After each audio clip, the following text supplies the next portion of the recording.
Welcome to the Urbana Sustainability Advisory Commission meeting, April 2nd. I'm sitting in for Stacy today. She's away on work, so I'm your chair today. So let's start off with a roll call. Stacy Ross, Dustin Allred, Here. Claire Johnson, Here. Todd Russ, Andrew Stubb, Here. Morgan White, Here. Oswald Damien Dean, Here. Scott Tess, Here. Maddie Garbaz, Mike Flores.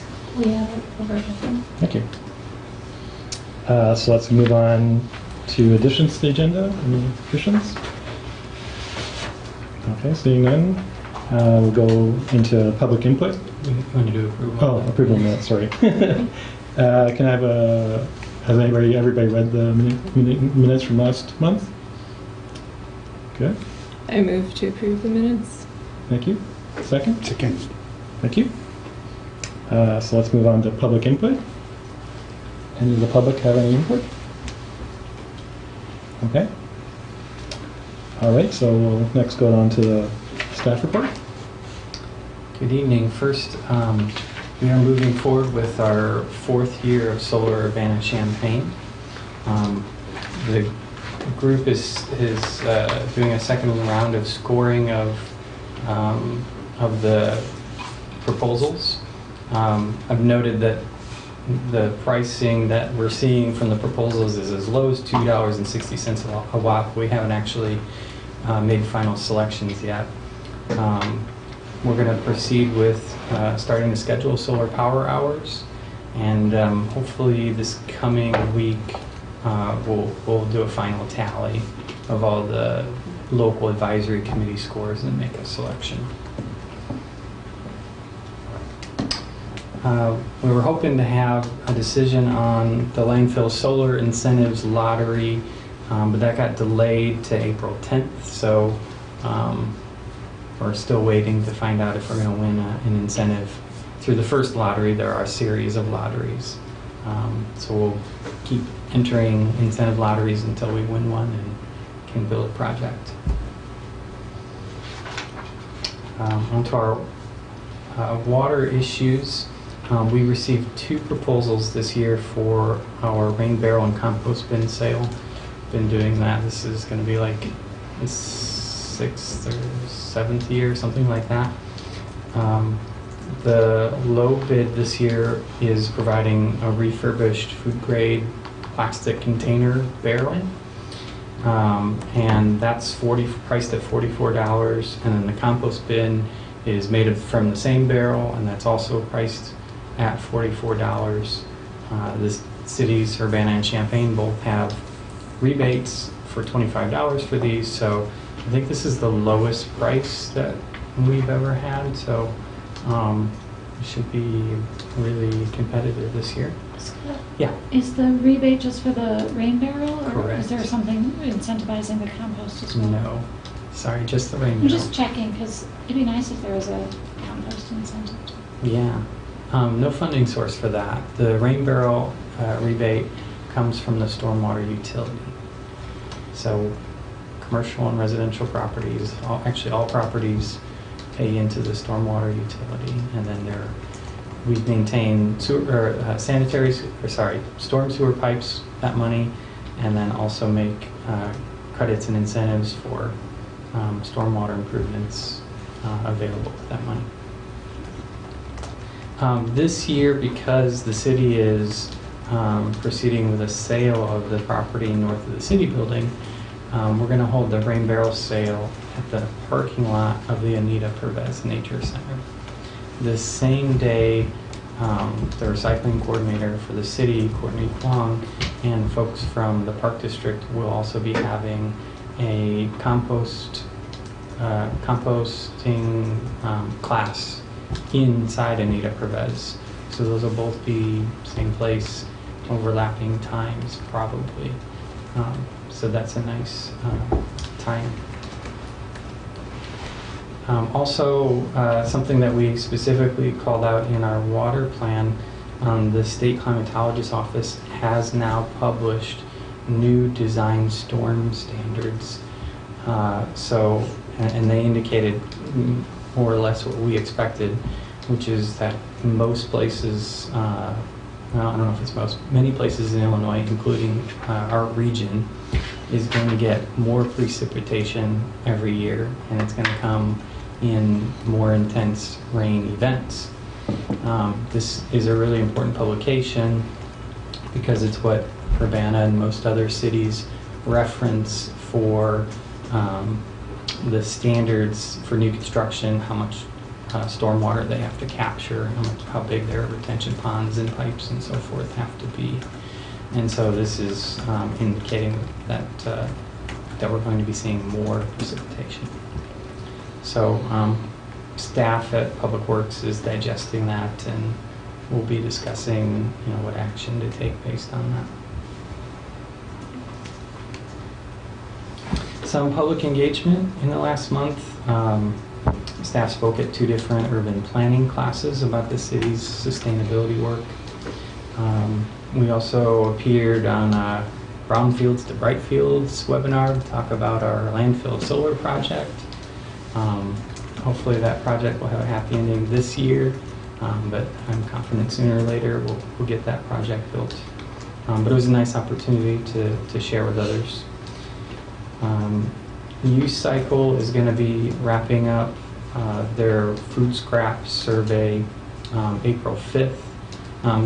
SAC had talked about the potential of extending that into, I can't remember, maybe the rain barrel sale or something like that, which is reasonable, but we're anxious to get a data set and see what it says in terms of people's willingness to pay, and either moving to the next step of evaluation or pausing on that idea. Do you have any information so far about number of responses or anything? I haven't looked at it at all, no. Courtney's managing that. I was going to say, I think that one of the things we talked about was you go ahead and finish the survey and have that data and can share it at the composting class. Mm-hmm. That was the idea, and then you could get some additional feedback through that conversation. Yeah, that's possible. We could put a punctuation April 5th and start moving on with the procedure, but also keep the survey open in the instance that maybe we get some more responses. Is that what you're thinking? No, I was thinking that you close the survey, Mm-hmm. and then which day is the rain barrel compost bin May sale? 4th. So it's a month later, Mm-hmm. you, in the because it's not just the rain barrel and compost sale, it's also the composting class. Yes. So in the composting class, now you're talking with a bunch of people who care about food waste. Mm-hmm. And so it's not a survey anymore, now it's a focus group. Okay. And you just I say, gotcha. hey, by the way, we did this survey and we got these results. What do you think about these Yeah. pieces? Whatever the results from the survey lead you to ask a group that's a focus group. Yeah. Because maybe you need to have another survey if they tell you missed these Yeah. questions or something. Well, I wonder if the folks who attend a compost class are going to all say, yeah, we're in favor of curbside food scrap collection. Of course. Yeah. Well, maybe, are they? They want to do it themselves. So then Yeah, that's true. So it's an interesting focus group. It's a good idea though. Well, I know the survey got communicated through our neighborhood. I think Claire you sent Facebook The reminder, HUNet. so. Thank Yes. you. Then the last item is our next meeting would be May 7th at 7 p.m. in council chambers.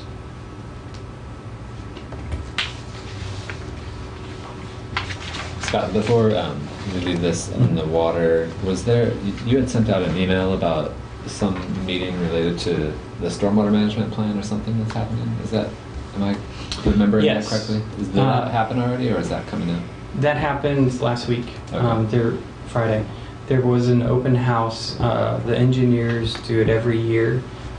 It's an open house for the MS4 permit specifically, Okay. municipal separate storm sewer permit. And it's an open house to talk about what the stormwater program is, what the MS4 permit means, and to take any feedback as well. And so I know that the the University of Illinois was there as well. Their stormwater management folks, I think they may have their own MS4 permit as well, and there's an MS4 working group locally. There's one for the whole community. One permit? Yeah, and the U of I's part of Okay. it. We're all part of the same permit. Gotcha. And so, yeah, it's an annual kind of public engagement piece for that permit.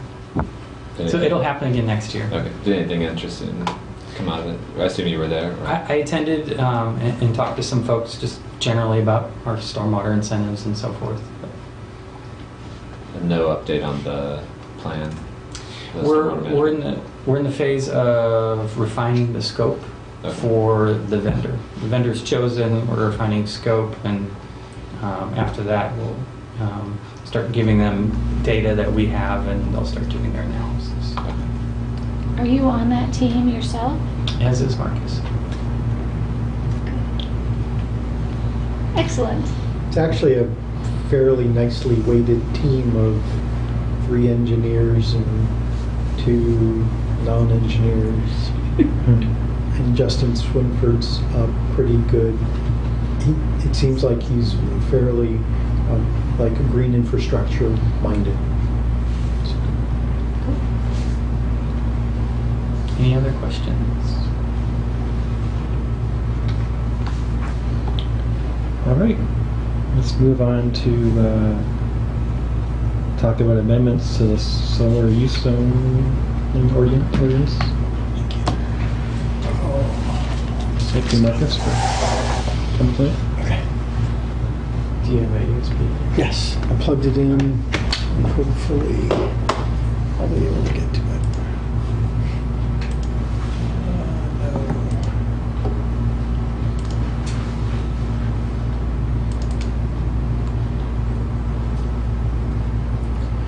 Do we want to shut these lights off or do we need to keep lights up for It's up to the group, I suppose.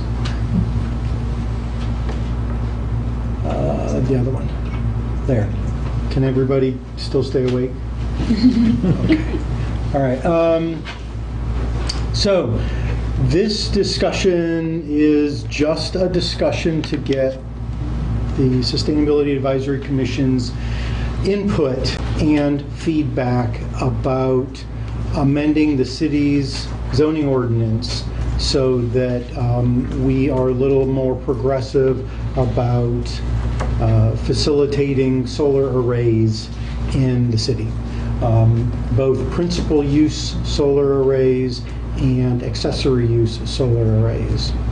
And so Stacy kind of gave Scott some suggestions to maybe give people some planning fundamentals, you know, because not everybody knows what the difference is between a principal use and an accessory use. So you'll get a little bit of background before we dive into this stuff. So this isn't going to dig into how far back should the solar array be from the property line and how loud is it going to be. It's like, no, we want to know where you all think or how you feel about our suggestions about where solar arrays should be permitted, big ones and little ones. And then we'll take this to Plan Commission. After we've come up with some draft language, we'll probably bring the draft language back to you. But this is like taking an active transportation question to the Bicycle Pedestrian Advisory Commission. That's what you all are here for, is to give us advice. Okay, so can everybody see that?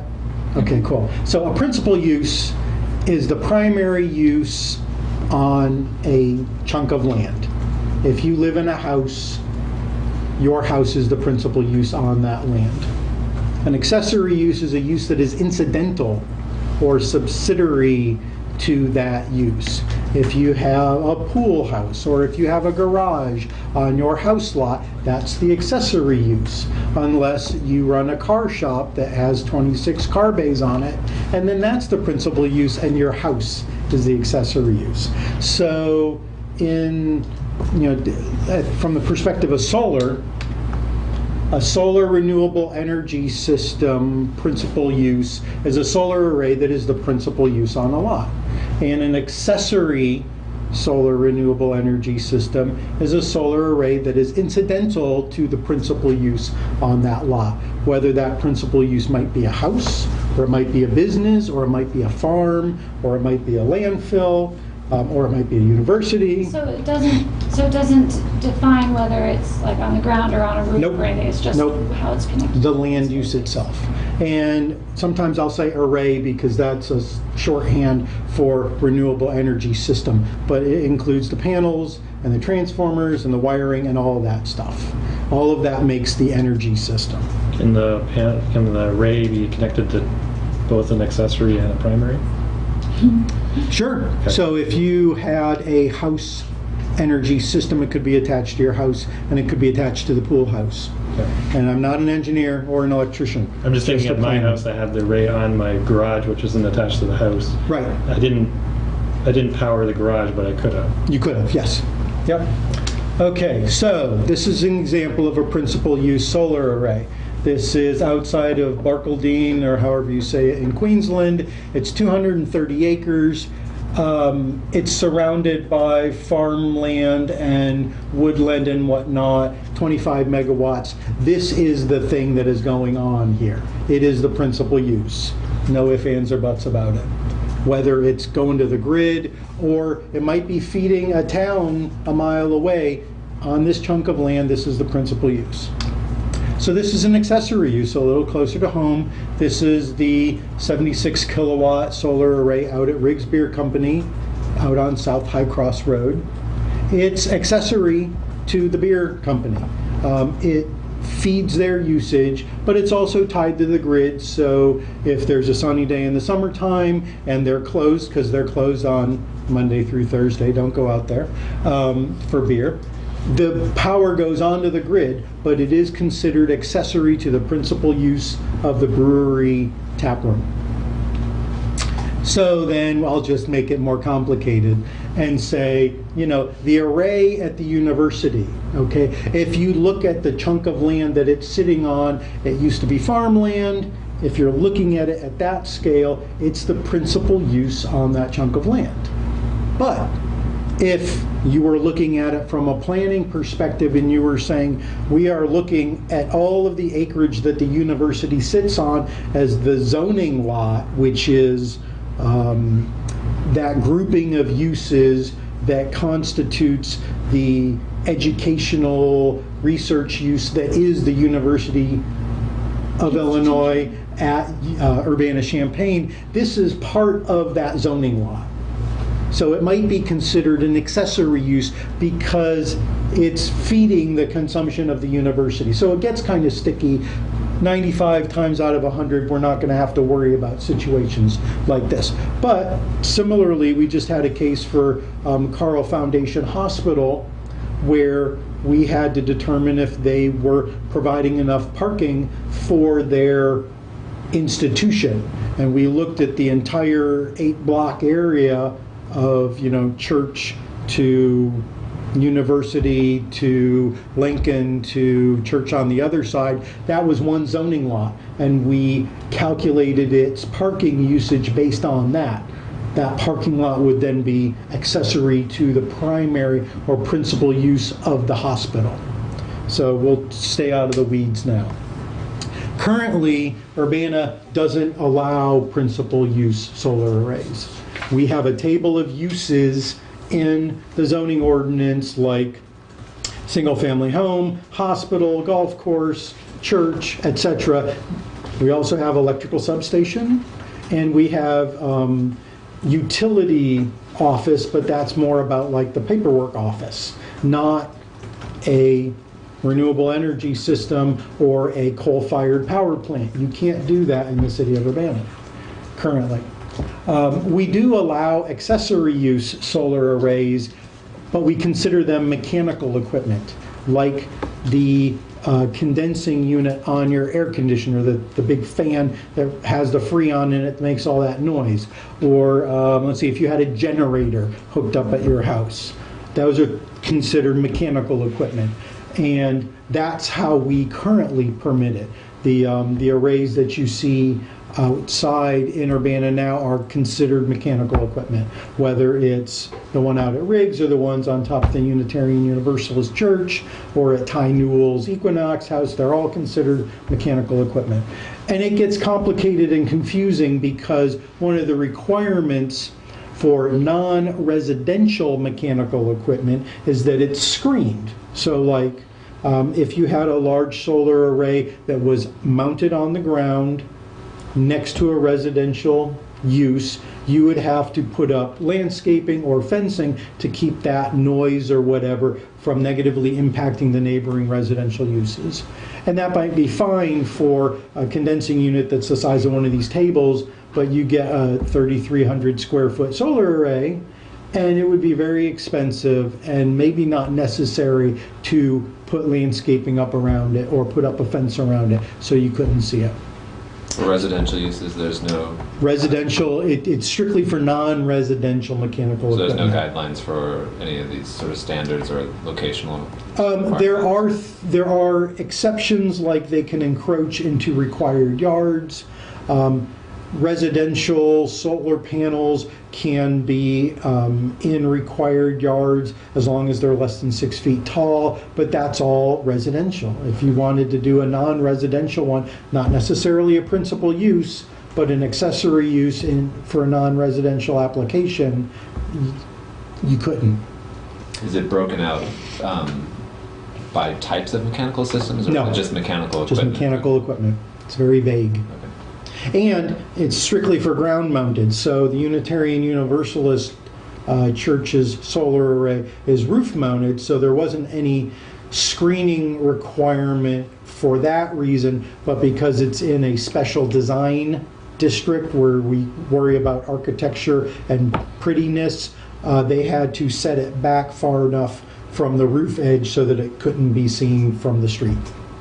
But that has nothing to do with the zoning ordinance specifically about mechanicals. So is it considered a conditional use then? I mean, what triggered the design? For the Unitarians? Yeah, the scrutiny. It's in the mixed office residential overlay design district. Okay. So like we also have the Lincoln Busey design district, which is along between Lincoln and Busey. So the recent Lincoln, Nevada apartment complex, even though it was a by right development, any development that goes on in these special areas gets an additional board review. Okay.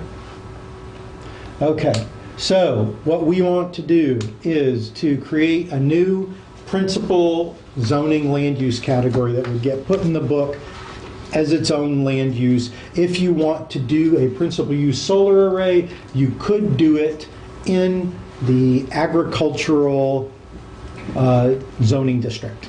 Did they all get the handouty thing? Yes. Okay. In the packet, yeah. So there is about 140 acres worth of land in the entire city corp limits, which is like less than 1%, that is zoned AG agricultural. The vast majority of it is the city's landfill. East Lawn Cemetery is zoned ag. There is Berkey's, the agricultural implement place down on South High Cross Road is zoned ag, and there's a couple other small spots. So it really doesn't apply to a lot of areas that people would be able to do a principal use solar array. So if you had a abandoned lot, or Mhm. an empty lot next to your house, Right, and it was its own lot, Mhm. and you owned it, right. you couldn't put solar there. Not a Because principal this would- use solar array But it would unless be you the got it only rezoned. thing. It would be principal use, because Right, nothing else is there. Right, you couldn't do it, correct. And you'd have to have it rezoned as ag to be able to do it. Yes. Because And it we might can be give you that in feedback the... on that idea. Pardon? But if Pardon? it was plugged into your building and feeding your building next door, then it Yes. would be accessory, is that correct, Mark? Possibly, if we considered Oh, those the two zoning parcels lot as a together. zoning lot, yes. Okay. And, there's, the reason being, if, say, that was a half-acre lot, and they were all half-acre lots, people might not want a half-acre worth of solar array in the middle of their residential neighborhood, just like they might not want a liquor store or an adult bookstore or a church or a school if it's not zoned. Do we know that? For that. Like, What's that? Is this something that will come up in the plan commission in terms of, discussion and Yes. gathering public input? It's So an opportunity for obviously, a discussion. solar array is not the same as a liquor store. So if it was something Or that was school. allowed by conditional use, and they were, when someone applied, they were allowed to look at the context and make a determination that, yeah, it makes sense in Right. this area. So this would be an opportunity for the Plan Commission to say, we don't think it would be a bad idea, and maybe we would allow a principal use solar array, possibly with a conditional use permit, which is another process. So there are 3 types of uses. They're either permitted by right, meaning you can do it, you don't have to ask anybody's permission as long as you meet the requirements that, like, it's so far away from the property lines and it's so short, etc. If it's something that's a little more controversial, like anywhere in the city, you have to get a conditional use permit to put in a daycare, because they want to know what the surrounding uses are. They want to know that the traffic is going to be maintained. The Zoning Board of Appeals hears those cases, and then they will either grant or not grant a conditional use permit, and they can put conditions on its use. That's why they call it a conditional use permit. You can do it with these conditions. So I have no experience with this. Yeah. If there's like, I'm picturing there's an old parking lot on Main Street to the north of Dart. Yeah. And so, it doesn't have any car. I've never seen a car, or I haven't seen a car in it in a long, long time. And so it's not zoned ag. Right. But if the owner of that wanted to stick solar on top of that abandoned pavement, they could go to get the space, that parcel, rezoned as solar renewable energy system. They would get it rezoned as ag, which would be probably not allowed. Okay. They could go and make the argument that it is a zoning lot, it's part of the zoning lot, but because it's across the street, zoning lots typically have to be within that street block. If there was enough push, we could get to, say, permitted by right or special or conditional use in the ag district, or by conditional or special use in the industrial district, or in the conservation recreation education zoning district, which is the zoning district that, like, parks are in, schools are in, churches are in, a lot of the university land, even though it's classrooms and stuff, it's all CRE, because part of that is the E, which is education. We don't really have an institutional zoning district, which a lot of cities do.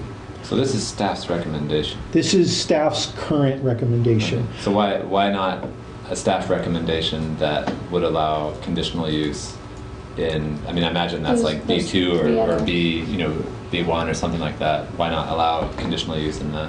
What's the argument against The that? current thinking is that in the hierarchy of uses of productivity and whatnot, one of my thoughts was, how about in the IN1 and IN2 light and heavy industrial areas?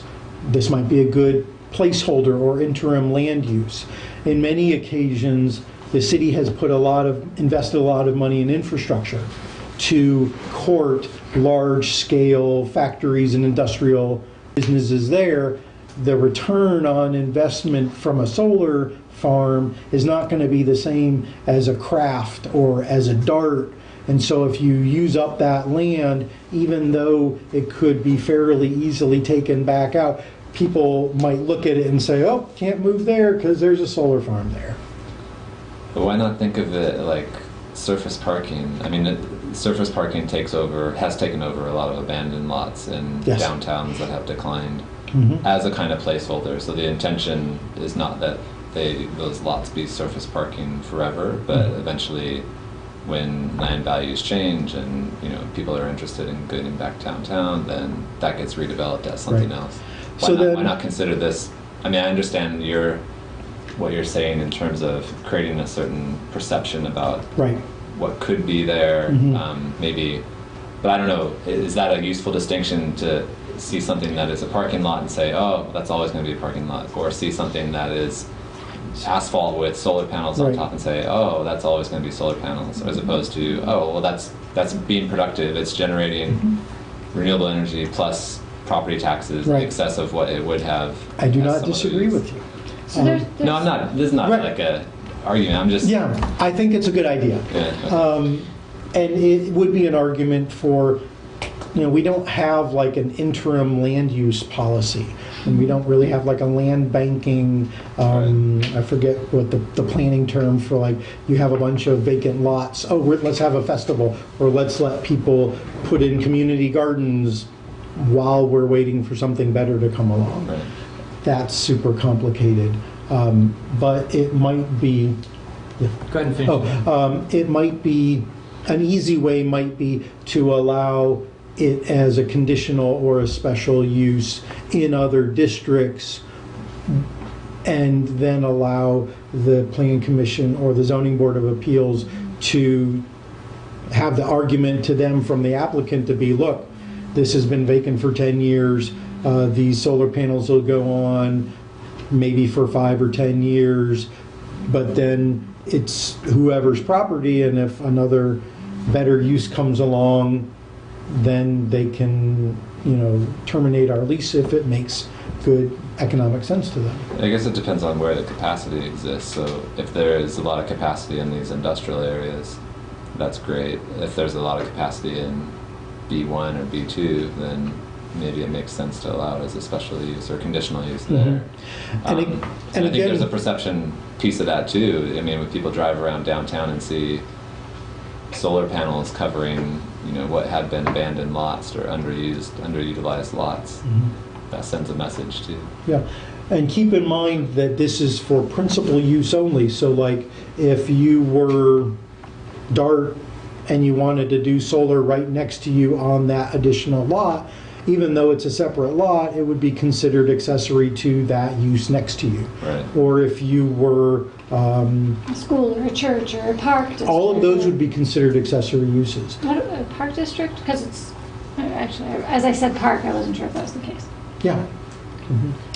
So then the second goal is to modify the current allowance that we have for treating small-scale solar arrays as mechanical equipment into a new land use category, basically accessory use solar arrays. So we would take them from being, generally treated like a generator or an air conditioning condensing unit, and turn it similar to like a garage or a pergola or something that takes up its own space, but it has its own purpose in life. It's there to generate energy, and we're going to treat it like that. We're going to respect it like that. It now needs to meet setback requirements just like a garage does or a pergola does, but we're not going to require it to be screened because we don't require your garage to be screened. And these would be permitted by right in all zoning districts if it meets the conditions that any other accessory structure would need to meet. Would the conditions be, are the conditions always the same? No. Would It they be depends. different in different zones? Yes. Yeah.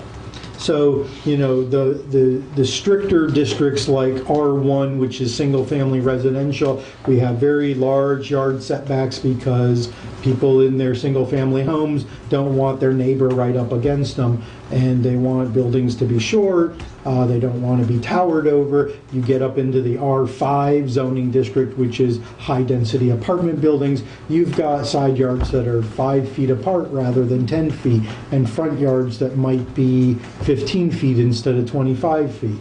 So people expect a lot more density and encroachment in those higher districts. We also have things like you're allowed up to 750 square feet total of accessory use footprint. So if you've got like a garage and then you've got a pergola and you've got a deck, all of that can only add up to so much. We still have to figure if we want to treat solar panel footprint the same as we do a pergola or a garage, because it's similar in that it still has mass and is perceived as a structure, but it isn't impervious in that, when rain rains on it, it runs off and then hits the gap between the panels and goes into the ground. It's not the same as a garage, which is completely impervious. So those are some of the things that we'll have to suss out. And is this only if it's not on the building? Right. If you have a solar array on top of your building, it's pretty much permitted, period. Most of the complication comes in when it's ground mounted. And most of the arrays in the city have been roof mounted, except for like Riggs and Time Newells. So how would community solar fit in this? Well, it depends. If you have, say, you have a bunch of people around a big building and they want to put community solar on that big building, it could be roof mounted. If you have a bunch of houses around a vacant lot in a neighborhood, you could have a ground mounted and be on the vacant lot. And then we start getting into the weeds of, is it primary, is it accessory? Probably it would certainly be accessory if it was not tied to the grid and all of that energy went to those houses. With respect to what the Future Energy Jobs Act refers to as community solar, that's going to be principal use because it goes into the grid and then goes to customers elsewhere. So it's never going to be supplying a building next door. And other things that complicate this are, building codes define things differently. This is strictly the zoning ordinance. You've got FEJA that's going to define stuff, and the Department of Energy is going to define stuff. Our zoning ordinance has its own set of definitions that it bases its policies on. We do try and take into consideration like our local building code, electrical code, fire code, all of that. So what about, like, I'm thinking, in our established neighborhoods, this is probably hard to imagine community scale solar just because there's not that many vacant lots. But like on the edge of town, if a new subdivision is proposed and they want to do something that provides for space for community solar in that subdivision, Right. then it wouldn't be allowed based on what I'm hearing. Well, don't know. It might be considered an accessory use, or it might. To all of the houses in the subdivision? Right, if you considered, and I'm just speculating, have not discussed this with our planning manager or anything, because that's probably the first time that has kind of come up as a potential or as an idea. I feel like I've heard of things like this Sure. in other places, so I would just be curious how that would play. But at that point, if we wanted to talk about special or conditional uses, if, the homeowners association comes forward with a letter of support saying, we want community solar and we want this common space that's next to this lake and these walking trails to be our solar array, or we want to have common parking area, or What if they want solar that is going to shade the sidewalks along the street, all along their space, with lights so the street sidewalk lights, and then there's cover from the let's snow. not get into the weeds too much. But the point being, if the homeowners association signed off a letter of support and they went to the zoning board of appeals if it was a conditional use thing, or to plan commission if it was a special use thing, that would weigh heavily with the deciding body. Hey, the neighbors want this, so maybe we should let them have it, as opposed to you wanting to do this in Woona in a vacant lot that none of the neighbors want. Right. No. Okay. Yeah, I'm just trying to think if these are things that we want to not necessarily incentivize, but reduce the barriers, Right. and make it as Facilitate. easy as possible Yeah, to streamline. happen if someone wants to. Not to say that anyone is proposing to do this currently, Right. but maybe 5-10 years from now they Mhm. are. And I imagine, once you do, these things are slow to change, so once you do something like this, it's probably going to be like that for some time. And this is really small scale, and that's what we want to do. We want to do stuff that makes sense and is not scary to people. We already allow solar, but in sort of a weird backdoor way. We're trying to acknowledge solar's, separate independent use in that accessory use goal, and we want to allow it in a very small area. So, the city's landfill solar array then would have been permitted probably still by special use out at the landfill just because of its size, but we wouldn't have had to equate it to an electrical substation, which is what you do when somebody proposes a use that you don't have listed in your zoning ordinance. The zoning administrator finds the most similar use, if there is one, and then says, we'll treat it like that. That's what we had to do with the city's array, or the city's leased array out at the landfill. We said this is similar kind of to an electrical substation. For special use in any zone, there's no list. Like conditional use, there's a list of conditional uses. For special use, it's kind of anything goes, but it requires council No, approval. not correct.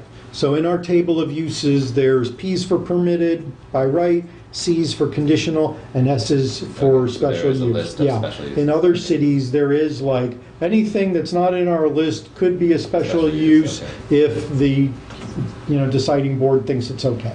What about a PUD in the case of this like subdivision example? We also have PUDs, yeah, so But would that be allowed as something that would potentially, someone see could seek the relief from? planned unit developments are kind of a very customized application. So if you want waivers for yard setbacks, or you want height waivers, you can say, I want to do all of these things that currently might not be required, or we'd have to get a bunch of variances from the zoning board of appeals. But I'll give you this stuff in return. I'll give you solar, or I'll give you green infrastructure, or I will put in a daycare that's open to the public if you'll trade me back these other things. And they wrap that all up in this planned unit development, and you sign on the dotted line and you say, I'll build it like this, and I won't change the site plan, and you'll give me these other things. So you could maybe put the solar there in that planned unit development. But the zoning ordinance also has, for some specific special or conditional uses, some set conditions, like must be X number of feet away, or must have a fence of 6 feet tall around it for like a kennel or a veterinarian thing. A lot of those go back to the 50s. So another question I Yep. had. So beyond solar arrays, Mhm. what if you had solar shingles Would not be the same thing. or solar bricks in a parking lot? Probably would not be considered the same thing. Okay. I think, because they do have building integrated photovoltaic, or, if you had the glass skylight panels that were also generating electricity. I think the operative word is the array, in that it's an additional chunk of stuff that's mounted to something. Okay. That reminds me of, what about, because I've seen it in images, there's a pole, goes up a certain height, and then Yeah. has solar up above. So would that become something that? Yes, that would be covered be under this. addressed? Okay. Yeah. Okay, so how do we figure out whether it's principal use or accessory use? We looked at a bunch of different stuff. Do you look at the, the primary and secondary uses on the lot? Do you determine principal and accessory based strictly on its size? If it's more than 2 acres, it's principal, and less than that, it's accessory. And or who's the user? Does the energy go to the person whose lot it's on, or does it go off the grid? It just gets very complicated, especially with that. Especially as the year goes through, you might be using most of the energy yourself, you might be shipping most of the energy off. So we stuck very easily and said, if it's the only use on the lot, it's principal. If it's the biggest use on the lot, it's principal. So say Kraft did put up a solar array, but it was 60 acres and they only use 40 acres of it at most, the principal use might be the solar array, and Kraft might be secondary to it. That gets around the folks who are like, I'll put it up and then just make it bigger and I'll make more money off that array. So if it's the only thing on the lot, it's principal. If it's the biggest thing on the lot, it's principal.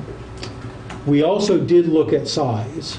So If you were small, say up to an acre, you would be permitted by right. So it's less about principal and accessory use and more about how we're going to regulate you once we figure out that you're principal or accessory.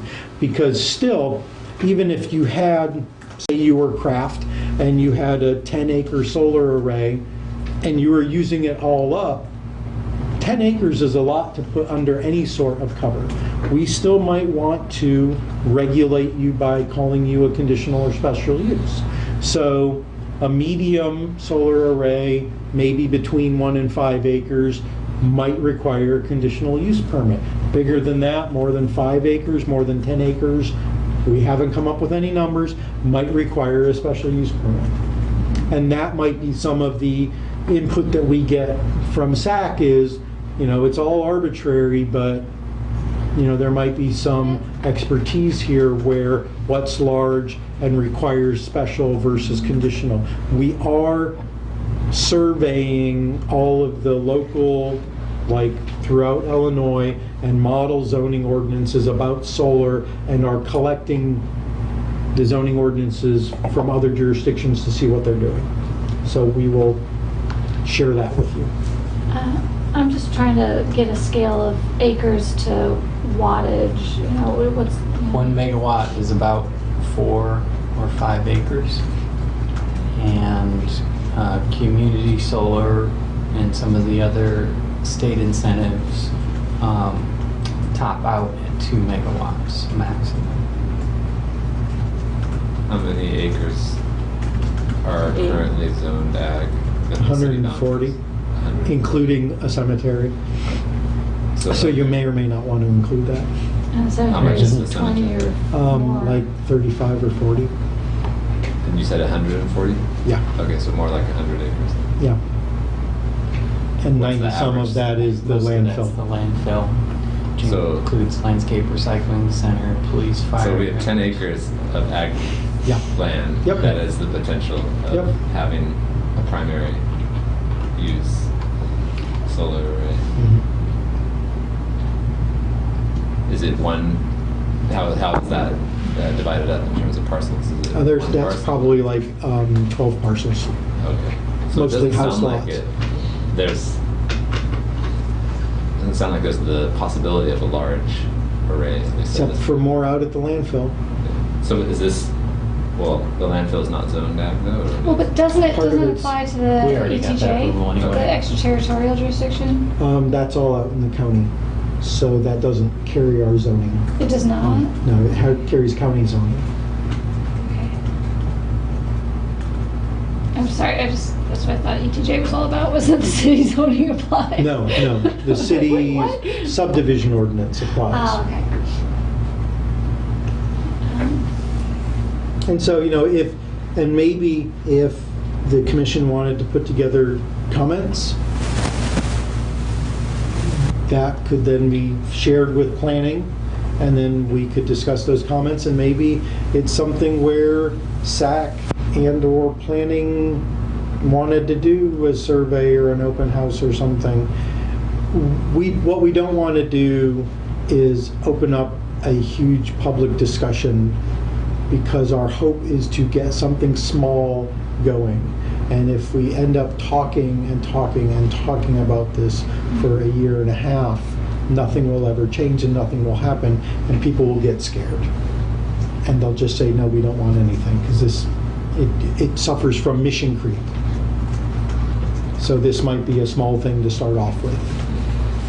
From what you're saying, it sounds like most of these parcels where this would be allowed is they're smaller, they're under 1 acre, so it would be permitted by right on most of these ag parcels. Yeah, yes. Also for the same reason, or for an additional reason, that I don't foresee a lot of commercially viable principal use solar arrays in the city. We don't have parcels big enough for that. You're going to see solar arrays attached to and feeding a building. But I also didn't just want to fix it for the accessory solar arrays. I wanted, I thought if we're fixing it to better facilitate accessory solar arrays, we may as well basically grandfather justify in the city's solar array. It is a principal use solar array. The energy's going right out onto the grid. Right. It may or may not be going to power the landfill stuff, but it's so much larger that it's considered the principal use. This would say that thing out there is a principal use solar array as permitted, and it got the special use permit. So even if we made it a special use, it would meet that, if we had done this 2 years ago, it would have made Scott's life easier, but it didn't happen.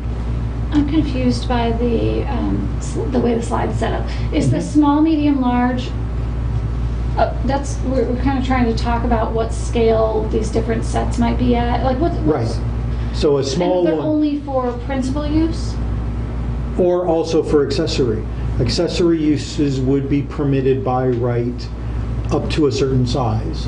That's like I said, if Kraft or if Dart wanted to put in a 10-acre solar array, it would be an accessory use, but we still might need to do it by conditional or special use permit.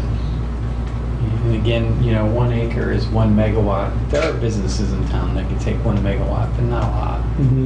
I think, But, sorry, the connection to the grid and whether you're using it all on site, how does that connect to the principal versus accessory? See, I don't That's think what we got that's not around. a piece of it. it's, So then- I didn't say by size of system. I'm worried about lot coverage. Yeah. I'm worried about the impact to Yeah, the the neighborhoods. Right. And it's hard to get a hold So of. 1 There's, acre. like, most city lots are less than a quarter acre. So the prairie at Florida and Orchard? Yeah. That's like 2.5 acres. Mhm. If if half of it were a solar array, That would be by right. it would just be automatically approved. Is that what we Potentially. want? Well, if it was zoned agricultural. If it was zoned ag, and if it were, or if it were on a church's yard, Mhm. Yeah. and the church is doing it because they're supportive and they're in faith in place or something, and so They have a big pool that they need to heat. so my thought is the permitted by right should be pretty small. Okay. So you But I think kind of like I'm not saying pretty small, like tiny, like what we have at like the Building Research Council, Mhm. but I also really like the idea of permitted by right even if they want to do the 2 megawatts. But 2 megawatts is more like 8 acres, 8 to 10. 8 to 10 acres. And again, this would probably only be for ground-mounted systems, and we would have to write the zoning ordinance, because we really don't care, I don't think, about you covering your already existing roof with another set of shingles that happen to generate energy from the sun. We're worried about you taking your yard and putting a 10-acre Morton building on it, or a 10-acre solar array on it. It has the same impact to the eye as you're driving by. So maybe if you all with Scott can come up with numbers, maybe where the permitted by right, conditional, or special for the accessory uses should be, and or for the principal use ones should be. And I think in an ag district, you're expecting land uses to be larger. So the numbers would be higher. In Woona or in downtown Urbana, it's much smaller scale. Or like at Sunnycrest Mall. Yeah. Again, At Sunnycrest, if they wanted to put up an acre in the parking lot? in the parking lot, why not? Well, because you're still creating mass where there wasn't. No, well, I mean, like, it'd be ancillary to this is a shopping area. Right, it would still be accessory, Accessory. but it might still require the conditional or special use permit just to make sure that the neighborhood isn't freaked out about basically an acre of covered parking. Like, because you're putting up a structure. This is a structure. Or Which, taking out an acre of parking. It's not like they're using it all, so why Right. would they have to raise it up? They can just put it on the ground. Now, if they did what the mall is doing, which is putting it on top of the mall, that's fine. We don't care. because you're not creating additional footprint. Okay, so I think I've burned enough of your time. Okay, so, again, going back to this principal use permitted by right or special or conditional use in the ag district, we would regulate it as a principal structure like a house or a building. Accessory use would be permitted by right in all zoning districts. I will caveat that to say we might require conditional or special use permits if it's a certain size, and it might be certain sizes by certain districts. So a less intense residential zoning district might allow smaller ground-mounted systems than an apartment complex might allow larger ones because people are expecting heavier duty land uses. And that's it. Thank you for listening. Thank you. And we'll talk more.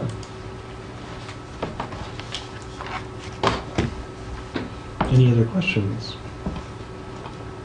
All right. And I'll be around afterwards if you guys want to ask questions. I just didn't want to chew up more of your meeting time. All right. Let's move on to discussion of the annual report. So I've made just a few minor edits, some of them based on comments here last month. I think the biggest change was reversing the bar versus line chart, which was suggested. And I did not like the idea when it was brought up, and then I did it, and I'm like, oh, I like that. So I think it was a good call.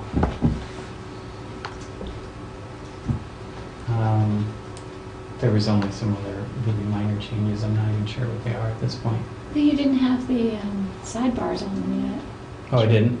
Okay. You told us what they'd be, but they weren't physically there. Yeah, so if you have thoughts on it now, great. If you want to email me something, great. I will probably share with leadership and then put in council packet sometime in the next few weeks. Could you go to the second to last page? The next one. That one at the bottom. That part. Why do you have it rounded on that graph like that? You know, None of the other ones are like that. That's a good Stuck point. out to me. probably it just defaulted that way, but I can make those parallel to each other. Suggesting it's changing between dots.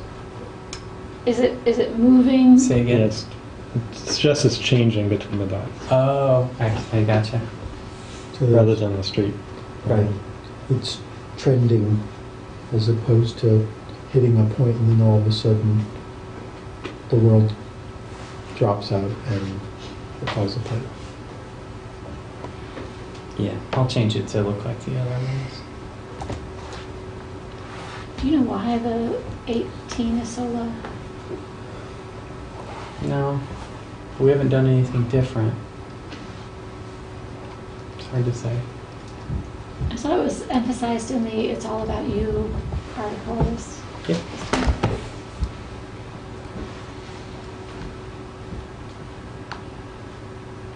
All right, any other comments? Comments from the public? All right, let's move on to announcements. There is one announcement.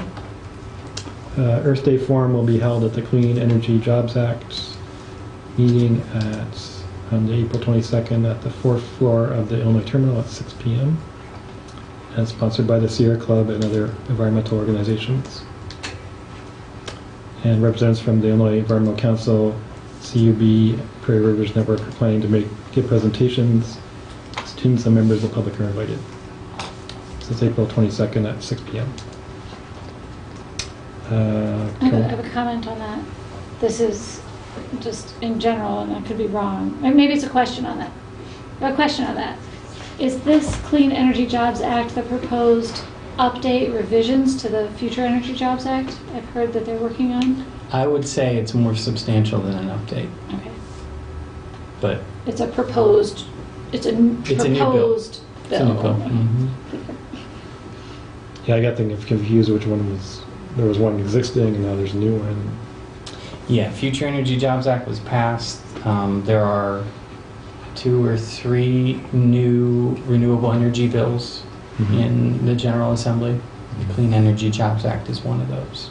Okay. All right. I have Any other questions? announcements. Okay. Other announcements? Thank you. So one is Boneyard Creek Community Day, trying to get as many people as possible. It is 2 Saturdays from now on the 13th. Sign up, clean up garbage, and have lots of fun doing it.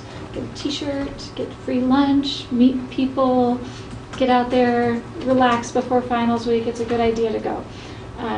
So that's on the 13th in the morning. There's lots of places all over town related to where the Boneyard, where litter basically flows into the waterways and down to the ocean. Instead, we need to pick it up and then tell people not to litter. So that's one. Bike month is May. So all of May is bike month. The first day is bike to work day, bike to work and school day. And there will be bike stations throughout the community that if you ride your bike to your destination, you can register, get a t-shirt, and get snacks and get welcomed from 7 to 10 a.m. that day, May 1, 7 to 10. And then that's the kickoff for the whole month, which has several different things throughout. There's bike to market, bike to worship, bike to school. There's a national bike to work day, which is later in the month. We do it before the U of I is done. So that's going on. And then also the Earth Week events. There's a lot on campus. There's all kinds of speakers and stuff if you would like to participate. And Arbor Day is... Well, Earth Month. Earth Month, yes, Earth Month. It's not just a week. Okay, Earth Month events throughout the whole month of April, kind of culminating with Arbor Day on the 26th, which the city of Urbana celebrates. I don't know exactly what the event will be for Urbana, and then campus has a noon celebration with a tree planting ceremony next to Allen Hall. Thank you, that's all I know. Any other announcements? Okay. Any old business? All right. I look to adjourn the meeting. Anybody want to? I move to Move to adjourn? move to adjourn. I second. Thank you. Meeting is adjourned.